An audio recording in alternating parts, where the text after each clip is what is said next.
अध्यक्ष मायावती का संबोधन। आज कांशीराम जी की पुण्यतिथि है। मायावती ने कहा, आज की भीड़ ने सारे रिकॉर्ड तोड़ दिए। मायावती ने कहा, बीजेपी सरकार के हम आभारी हैं। मायावती ने कहा, रैली स्थल का सरकार ने मरम्मत कराया। मायावती ने कहा, टिकट का पैसा मरम्मत पर खर्च किया नहीं। सपा सत्ता में थी तो पीडीए की याद नहीं आई। सपा सरकार में स्मारकों की हालत खराब था, सत्ता से बाहर हैं तो इन्हें पीडीए याद आया। दोहरा चरित्र वालों से सावधान रहिए। मायावती ने कहा, बहुजन समाज को एकजुट होना है, सत्ता की मास्टर चाबी हाथ में लेनी है, पूर्ण बहुमत की सरकार बनानी होगी। बाबा साहब कांशीराम का सपना साकार करेंगे। सपा से सावधान रहने की जरूरत है। समाज के साथ पक्षपात का रवैया अपनाया। सपा सरकार में गुंडे माफिया को बढ़ावा मिला। बीजेपी सरकार में भी यही स्थिति दिख रही। संविधान को लेकर कांग्रेस नाटक करती है।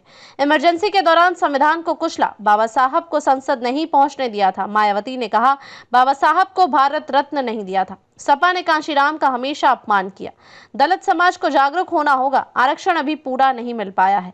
बीएसपी की सरकार बनाना बहुत जरूरी है। ईवीएम वाला सिस्टम खत्म हो सकता है। ईवीएम पर धांधली के आरोप लग रहे हैं। दलितों का वोट बांटने का काम हो रहा है। समाज के स्वार्थी लोगों का प्रयोग हो रहा है। मायावती ने कहा, ऐसे स्वार्थी लोगों से सावधान रहना होगा। पहलगाम हमला रोका जा सकता था। सरकार ने सुरक्षा प्रबंध अच्छा नहीं किया था। अमेरिकी टैरिफ से केंद्र सरकार सचेत रहे। मायावती ने कहा, स्वदेशी हवा हवाई ना हो, हम स्वागत करेंगे। किसी धर्म जाति पर टिप्पणी नहीं होनी चाहिए। सभी को संविधान से चलना चाहिए। आई लव की राजनीति नहीं करनी चाहिए। सपा बीजेपी सरकार ने समाज का विकास नहीं किया। गरीबी बेरोजगारी आदि बढ़ गई है। आरक्षण का सही से लाभ नहीं मिल पा रहा है। मायावती ने कहा, प्रमोशन में आरक्षण को प्रभावी बनाना होगा। मुस्लिम समाज का विकास नहीं हो पा रहा है। अब इनका जानमाल मजहब भी सुरक्षित नहीं है। यूपी में कानून व्यवस्था कोई अच्छी नहीं। संविधान हम बदलने नहीं देंगे। बीएसपी लाओ, जनता को खुशहाल बनाओ। मायावती ने कहा, बूथ स्तर पर बहुजन समाज को छोड़िए। मायावती का गठबंधन को लेकर ऐलान, हम किसी से गठबंधन नहीं करेंगे। मायावती ने कहा, विधानसभा चुनाव हम अकेले लड़ेंगे। बीएसपी अकेले पूर्ण बहुमत की सरकार बनाएगी। समाज के लोग लखनऊ खुद आए हैं। यहाँ किसी को दिहाड़ी पर नहीं लाया गया। उत्साह बता रहा है कि बीएसपी की सरकार बनेगी। बीएसपी सरकार में प्रदेश में ही रोजगार मिलेगा। रोजगार के लिए पलायन नहीं करना होगा। मायावती ने कहा, मुस्लिम पिछड़े समेत सभी वर्ग का ध्यान रखेंगे। आकाश आनंद को लेकर माया का बड़ा ऐलान। आकाश आनंद मेरे मार्गदर्शन में चल रहे हैं। आकाश आनंद बहुत मेहनत कर रहे हैं। आकाश आनंद पार्टी हित में काम कर रहे हैं। पार्टी के लोग आकाश आनंद के साथ खड़े रहे हैं। मायावती ने कहा, सतीश चंद्र मिश्रा अच्छी जिम्मेदारी निभा रहे हैं। काफी जरूरत भी है और अब मैं माननीय श्री कांशीराम जी को नमन करते हुए अपने उन सभी संतों, गुरुओं व महापुरुषों आदि को भी दिल से नतमस्तक करता हूँ कि जिन्होंने यहाँ जातिवादी व्यवस्था के चलते विपरीत हालातों में भी अपने अथक प्रयासों से वह कड़ा संघर्ष करके पूरे देश में, खासकर जहाँ जातिवादी व्यवस्था के शिकार रहे दुखी व पीड़ित लोगों को मान सम्मान की जिंदगी सफल करने के लिए जो इन्होंने इन्हें सही रास्ते दिखाए हैं, तो उन पर अमल करते हुए अब उनके बताए हुए रास्ते पर चल रही अपनी बीएसपी पार्टी को भी हर स्तर पर मजबूत बनाकर इसे केंद्र व राज्यों की भी सत्ता में जरूर लाना है।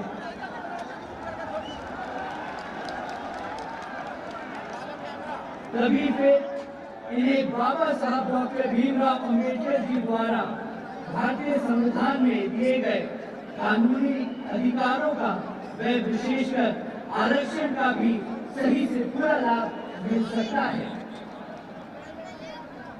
और यह आप सभी ने यहाँ यूपी में 4 बार अपनी पार्टी व आदरणीय बहन जी के नेतृत्व में बनी सरकार में काफी कुछ होते हुए देखा है।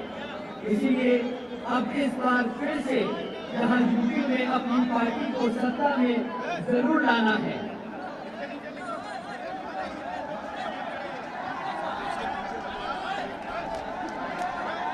और यह समय की मांग है, वह बहुजन समाज की जरूरत भी है। और ऐसा हो जाने पर फिर यही आज माननीय श्री कांशीराम जी के जयंती और नई पुण्यतिथि उनको याद आती है। सरकार में रहकर लेकिन जब वो सत्ता से बाहर हो जाते हैं तो समाजवादी पार्टी को फिर याद आता है कि हमें संगोष्ठी करनी चाहिए। मैं सपा मुखिया अखिलेश यादव से मैं ये पूछना चाहती हूँ, यदि माननीय श्री कांशीराम जी के प्रति आपका इतना ही आदर सम्मान था, तो जब यूपी में मेरी सरकार थी तो मेरी सरकार ने अलीगढ़ मंडल में कासगंज के नाम से अलग से जिला बनाया। उस जिले का नाम माननीय श्री कांशीराम जी नगर के नाम से रखा है। लेकिन जैसे ही समाजवादी पार्टी पावर में आई, उन्होंने नाम बदल लिया। माननीय श्री कांशीराम जी के नाम पर हमने कॉलेज, यूनिवर्सिटी, अनेकों संस्थानों के नाम रखे, अनेकों संस्थानों के नाम रखे, जनहित की योजनाएं शुरू की। सारी की सारी समाज अधिकांश जो बड़ी बड़ी योजनाएं थी वो सभी के सभी इन्होंने बंद कर दी समाजवादी पार्टी की सरकार ने। ये इनका दोगला या दोहरा चरित्र नहीं है तो क्या है? जब ये सत्ता में रहते हैं ना इनको पीढ़ी याद आता है और ना पीढ़ी के जो संत गुरु और महापुरुष है वो भी याद नहीं आते। जब ये सत्ता से बाहर हो जाते हैं तब इनको हमारे संत गुरु और महापुरुष याद आते हैं। तो ऐसे ऐसे दोगले लोगों से आप लोगों को बहुत ही सावधान रहने की जरूरत है। और अब मैं माननीय श्री कांशीराम जी जो पंजाब राज्य के एक मध्यम दलित परिवार में पैदा हुए हैं, तो इनके बारे में मैं ये कहना चाहूंगी कि इन्होंने भारतीय संविधान के मूल निर्माता एवं दलितों व अन्य उपेक्षित वर्गों के मसीहा परम पूज्य बाबा साहब डॉक्टर भीमराव अम्बेडकर की मूवमेंट से व इनके कड़े संघर्ष एवं अथक प्रयासों से देश के खासकर करोड़ों दलितों, आदिवासियों, पिछड़े वर्गों, मुस्लिम व अन्य धार्मिक अल्पसंख्यक समाज के भी हित में भारतीय संविधान में दिए गए कानूनी अधिकारों से प्रेरित होकर तथा उनके बताए हुए रास्तों पर चलकर वे अपनी पूरी जिंदगी इनके अधूरे रहे कारवां को मंजिल तक पहुंचाने के लिए समर्पित की।